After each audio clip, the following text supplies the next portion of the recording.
গল্প নিয়ে হাজির হলাম। গল্পটি শোনার মতো, আশা করি তোমাদের দাঁড়িয়ে যাবে এবং তোমরা হাতের কাজ করতে সবাই হেডফোন নিয়ে বসে যাও। যদি আমার গল্প শুনে মজা পাও তাহলে অবশ্যই আমার চ্যানেলটি সাবস্ক্রাইব করবে। তো চলো বন্ধুরা, আমরা কথা না বাড়িয়ে আসল গল্পে চলে আই। আমার নাম স্নেহা। বড়লোক পরিবারের 4 ভাইয়ের একমাত্র বোন।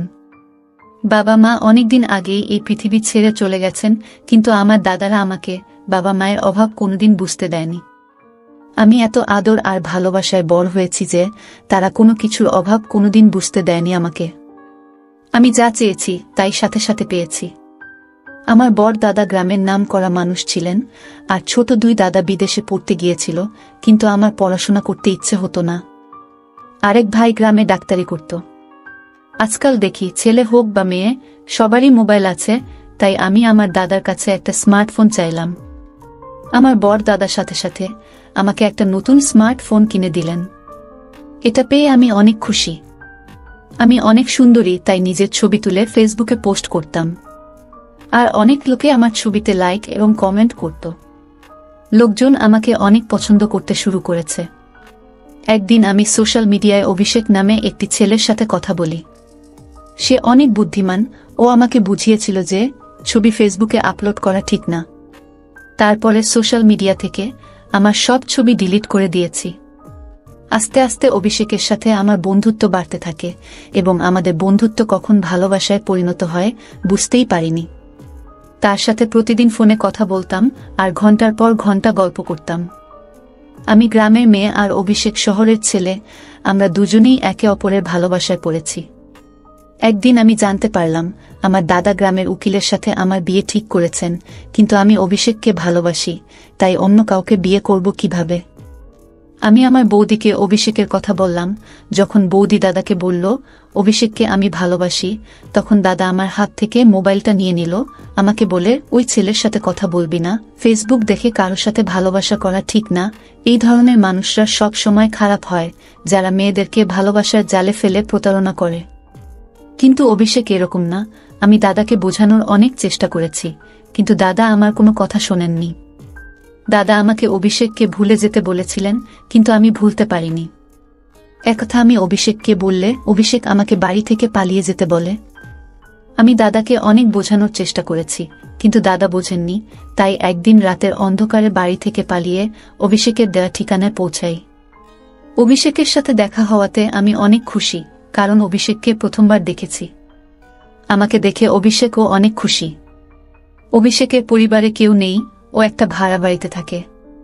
আমরা দুইজনে কোর্ট থেকে বিয়ে করে নিই, স্বামী স্ত্রী হই। সংসারকে সুন্দরভাবে চালানোর জন্য অভিষেক অনেক পরিশ্রম করত। আমি অভিষেকের সাথে অনেক খুশি। আমি বাড়ি থেকে পালিয়ে এসেছি, তাই হয়তো আমার দাদারা আমাকে খুঁজে বের করার চেষ্টা করেছে, কিন্তু তাতে আমার কিছু যায় আসে না। আমি আমার স্বামীকে নিয়ে খুশি। অভিষেক ও আমার অনেক যত্ন নিত। আমি আমার জীবনে এই সিদ্ধান্ত নেওয়ার জন্য কখনো দুঃখ করিনি, কিন্তু একদিন আমার সাথে এমন ঘটনা ঘটল যা আমি কখনো কল্পনাও করিনি। একদিন আমি ফোন পেলাম, আমার স্বামীর অ্যাক্সিডেন্ট হয়েছে। আমার পায়ের নিচ থেকে মাটি সরে গেল। দৌড়াতে দৌড়াতে হাসপাতালে গিয়ে দেখি আমার স্বামী জীবনের শেষ পর্যায়ে এসে পড়েছে। মানে আমার সারা জীবন নষ্ট হয়ে গেছে, যার জন্য আমি গ্রাম থেকে শহরে এসেছি। আজ সে আমাকে একা রেখে চলে গেছে। কাঁদতে কাঁদতে আমি জ্ঞান হারিয়ে ফেলেছি। সেই অবস্থাতেই স্বামীর শেষকৃত্য করেছি, কারণ এই শহরে আমার স্বামীর নিজের কেউ নেই, আর আমারও স্বামী ছাড়া কেউ নেই, কিন্তু সেও আমাকে ছেড়ে চলে গিয়েছে। এখন আমি সম্পূর্ণ একা। আমি কখনো ভাবিনি আমার সাথে এমন হতে পারে। আমি তেমন একটা শিক্ষিত না, এবং আমার যা কিছু আইডি ছিল সব দাদাদের বাড়িতে, আর আইডি না থাকায় আমি কোনো কাজও পাচ্ছি না। বিয়ের মাত্র 2 মাস পরে অভিষেক এই পৃথিবী থেকে চলে যাওয়ার পরে আমি দাদাদের সাথে যোগাযোগ করার চেষ্টা করলে তারা আমাকে অস্বীকার করে, বলে তুই আমাদের জন্য মরে গেছিস, তুই আর এ বাড়িতে পা দিবি না। আমরা সারা গ্রামে বলে দিয়েছি তুই এই পৃথিবী ছেড়ে চলে গেছিস, আর একটা মৃত্যু মানুষকে এনে গ্রামের সবাইকে দেখিয়েছি। আমি জানতাম যে দাদাদের কাছ থেকে আমি এইরকমই উত্তরই পাব, কিন্তু আমি এখন কিভাবে বাঁচব? আমার মাথায় তো সমস্যার পাহাড় নেমে এসেছে। অভিষেক এই পৃথিবী থেকে চলে গেছে 1 মাস হয়ে গেছে। কয়েকদিন আশেপাশের লোকজন আমাকে সাহায্য করে, কিন্তু কতদিন এভাবে কেউ সাহায্য করতে পারে? আমি ঘরের কিছু জিনিসপত্র বিক্রি করে কোনোরকম খেয়ে পরে বাঁচতে থাকলাম। কিন্তু ঘর ভাড়া না দেওয়ায় একদিন বাড়িওয়ালা আমাকে বাড়ি থেকে বের করে দিলেন। এখন এমন খারাপ দিন এলো যে আমি রাস্তায় ভিক্ষা করতে বাধ্য হলাম। যখন কেউ খাবার দিত তখনই খেতাম, না হলে না খেয়ে ঘুরে বেড়াতাম। আমার থাকার জায়গা ছিল না, তাই রাস্তায় দিনরাত পড়ে থাকতাম। একদিন ক্ষুধার কষ্ট সহ্য করতে না পেরে একজন লোক ভিক্ষা দিতে এলে আমি তার পা ধরে বলতে থাকলাম, স্যার, আমি 2 দিন কিছু খাইনি, আমাকে কিছু খেতে দিন। দয়া করে আমাকে কিছু খেতে দিন, না হলে আমি এই পৃথিবী ছেড়ে চলে যাব। তিনি আমাকে বললেন, তুমি কি আমার বাড়িতে যেতে পারবে? একথা শুনে আমি অবাক হয়ে গেলাম।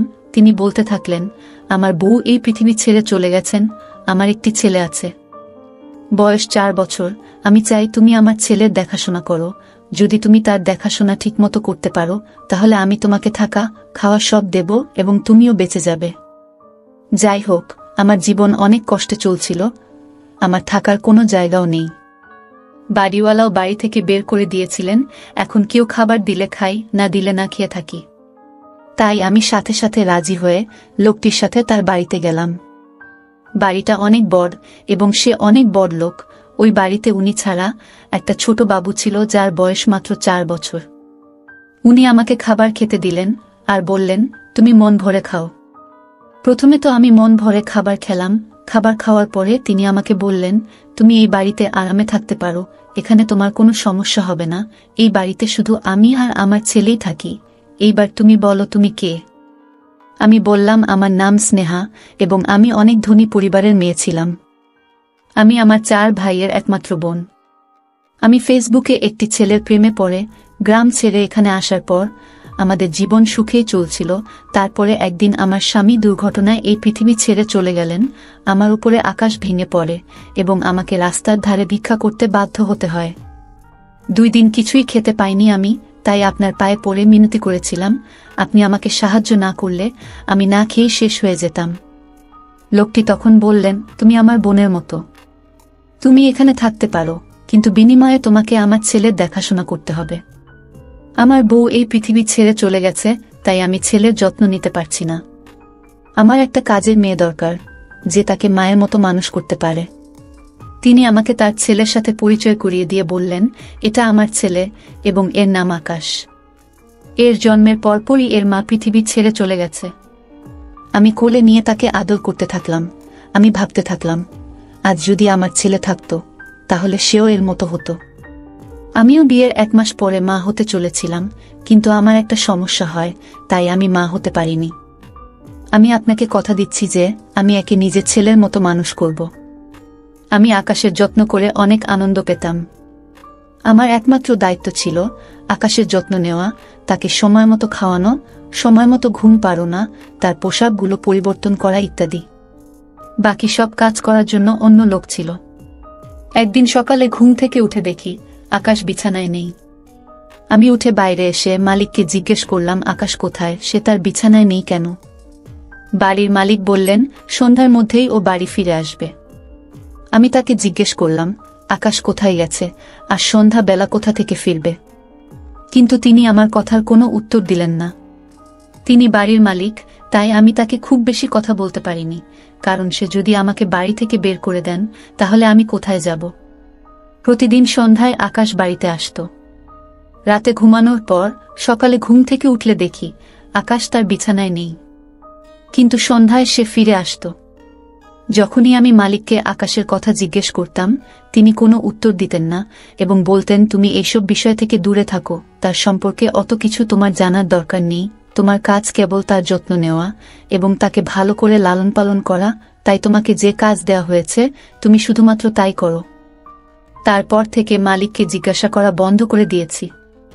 এক রাতে আমি যখন আকাশের সাথে ঘুমাচ্ছিলাম, মাঝরাতে চোখ খুলে দেখলাম যে আকাশ বিছানায় আছে।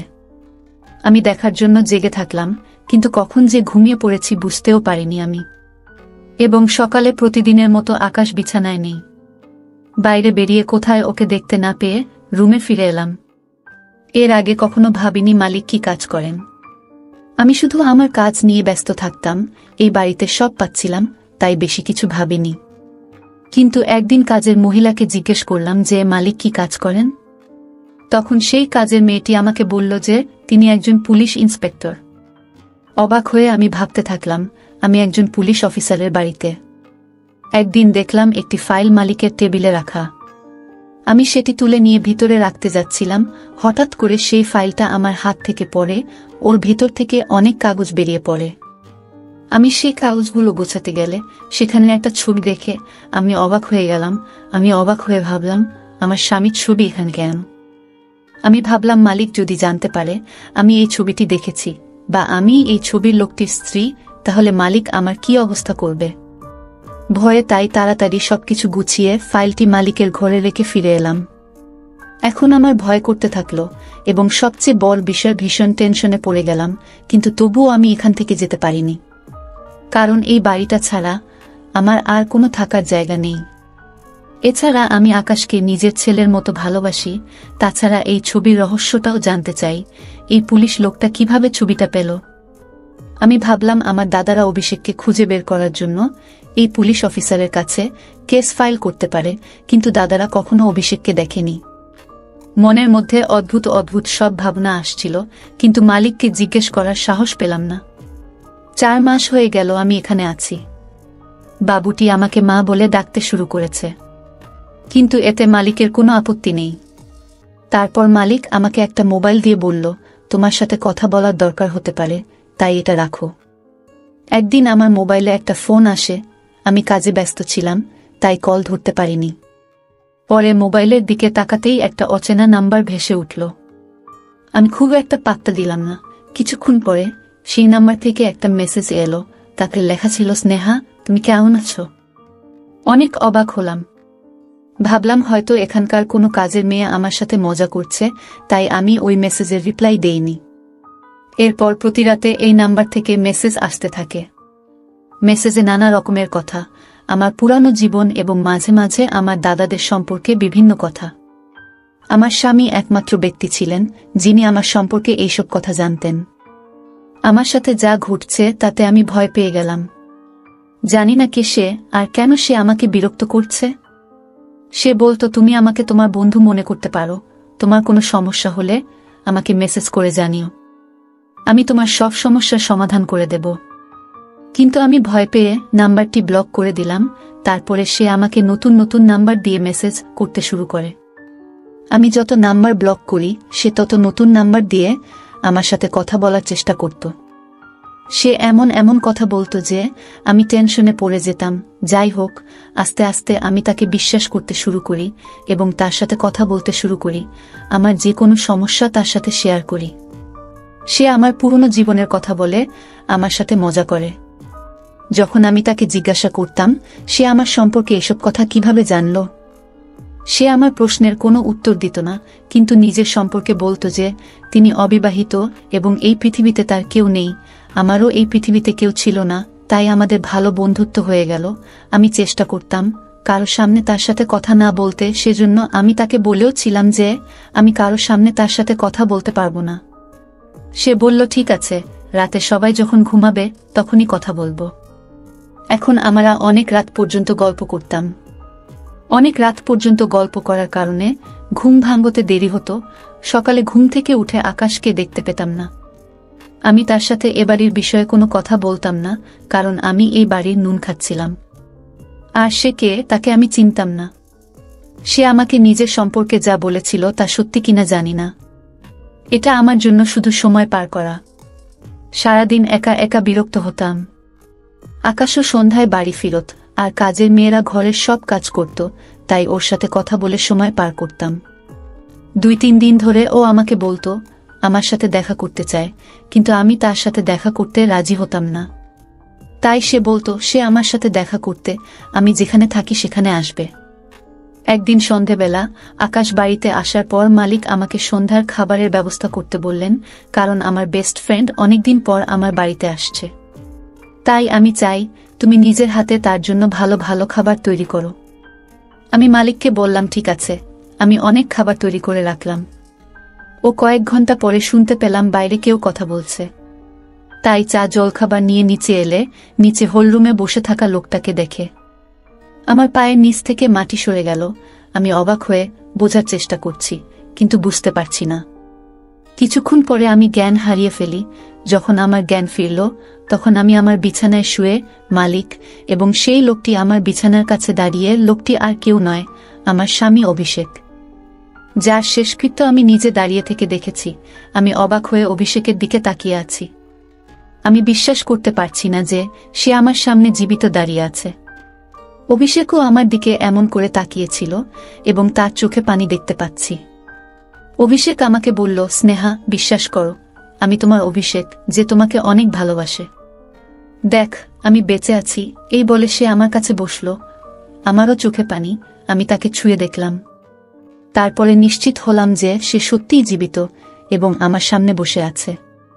আমি তাকে ধরে অনেক কাঁদতে থাকলাম। সেও আমাকে ধরে অনেক কাঁদছিল। তার চলে যাওয়ার পর আমার সাথে যা যা ঘটেছিল তার সবই মনে পড়তে থাকল।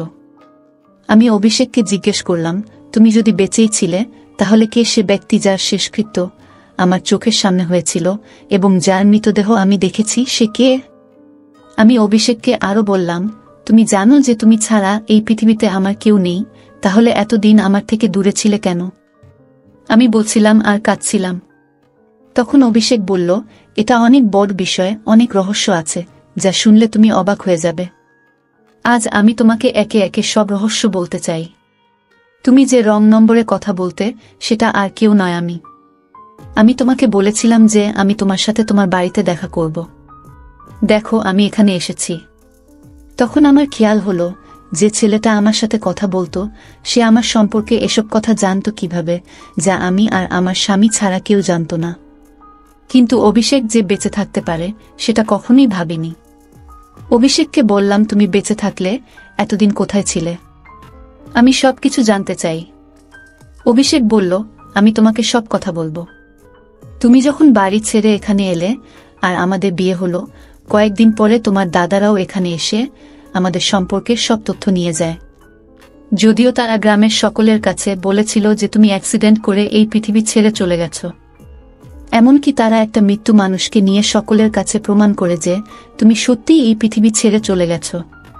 কারণ গ্রামবাসীরা যদি জানত যে মোডলের বোন বাড়ি থেকে পালিয়ে গেছে, তাহলে তাদের শখ শেষ হয়ে যেত। আর আপমানের ভয়ে তোমার দাদারা গ্রামে মিথ্যা কথা বলে প্রমাণ করেছে যে তুমি এই পৃথিবী ছেড়ে চলে গেছ। কিন্তু তারা আমাকে শত্রু করে নেয়, যেহেতু তাদের বোনকে আমি বিয়ে করেছি। তোমার দাদারা আমাকে সর্বত্র খুঁজছে।